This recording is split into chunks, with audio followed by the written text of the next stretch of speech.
हेमंत सोरेन गिरफ्तार। 7 घंटे पूछताछ के बाद ईडी ले गई साथ। गिरफ्तारी से पहले राजभवन जाकर दिया इस्तीफा। ईडी की हिरासत में राजभवन पहुंचे थे हेमंत सोरेन। नमस्कार, आजाद सिपाही में आपका स्वागत है। मैं हूं राहुल सिंह। झारखंड के मुख्यमंत्री रहे हेमंत सोरेन को प्रवर्तन निदेशालय ने बुधवार रात को गिरफ्तार कर लिया। उन्हें जमीन फर्जीवाड़ा मामले में गिरफ्तार किया गया है। ईडी की टीम दोपहर करीब 1:15 बजे मुख्यमंत्री आवास पहुंची। उनसे रात 8 बजे तक पूछताछ की गई। सूत्रों के मुताबिक ईडी के अधिकारियों ने पहले से हेमंत सोरेन से सवाल करने की पूरी तैयारी की थी। जमीन फर्जीवाड़ा से संबंधित कई सवाल उनसे पूछे गए। कई सवालों का जवाब हेमंत सोरेन ने नहीं दिया। हेमंत सोरेन से दिल्ली से अचानक तथा कथित रूप से भूमिगत होने और उनके आवास से मिले 36 लाख रुपए के बारे में भी सवाल पूछे गए। सूत्रों के मुताबिक हेमंत सोरेन ने कई सवालों का तो जवाब दिया, जबकि कुछ सवालों पर निरुत्तर हो गए। ईडी उनके कई जवाबों से संतुष्ट नहीं हुई। इसके बाद ईडी ने उन्हें हिरासत में लेने की जानकारी दी। ईडी की हिरासत में ही हेमंत सोरेन राजभवन पहुंचे। उन्होंने राज्यपाल को अपना इस्तीफा सौंपा। इस दौरान ईडी के अधिकारी उनकी गाड़ी में उनके साथ थे।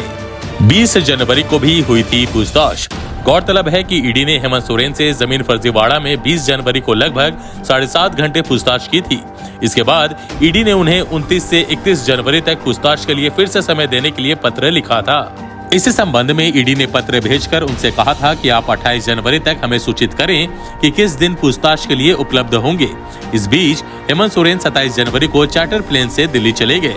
28 जनवरी तक उन्होंने ईडी को इस बारे में कोई जानकारी नहीं दी। समय सीमा खत्म होते ही ईडी के अधिकारी हेमंत सोरेन से पूछताछ करने के लिए 29 जनवरी की सुबह दिल्ली स्थित उनके आवास पर पहुंची थी। उनकी तलाश झारखंड भवन और दिल्ली स्थित सांसद शिबू सोरेन के आवास पर भी की गई, लेकिन हेमंत नहीं मिले। इसके बाद से उनकी किसी प्रकार की सूचना नहीं आ रही थी। अचानक वह 30 जनवरी को दोपहर रांची पहुंचे। ईडी ने दिल्ली में हेमंत सोरेन की गाड़ी और घर से कुछ कागजात और 36 लाख रुपए जब्त किए थे। दिन भर रही गहमागहमी। हेमंत सोरेन से पूछताछ को लेकर दिन भर गहमागहमी रही। ईडी की पूछताछ के दौरान सत्ता पक्ष के सभी विधायक सीएमओ पर डटे रहे। वह किसी भी आपात स्थिति से निपटने की तैयारी में थे। उधर सीएम आवास और राजभवन के आसपास झामुमो कार्यकर्ताओं का जमावड़ा लगा रहा।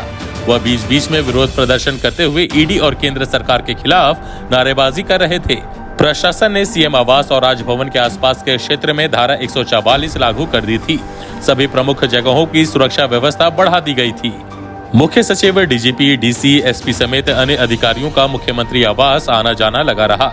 इस बीच गृह सचिव अविनाश कुमार का अचानक तबादला किया गया। उधर हेमंत सोरेन ने दिल्ली में अपने आवास पर ईडी अधिकारियों की छापेमारी के खिलाफ रांची के SC/ST थाना में FIR दर्ज कराई। भाजपा प्रदेश अध्यक्ष बाबूलाल मरांडी ने FIR की जांच करने की मांग की है।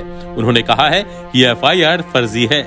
गिरफ्तारी से पहले हेमंत पहुंचे राजभवन। हेमंत सोरेन गिरफ्तारी से पहले रात 8:30 बजे राजभवन पहुंचे। वह ईडी की हिरासत में थे।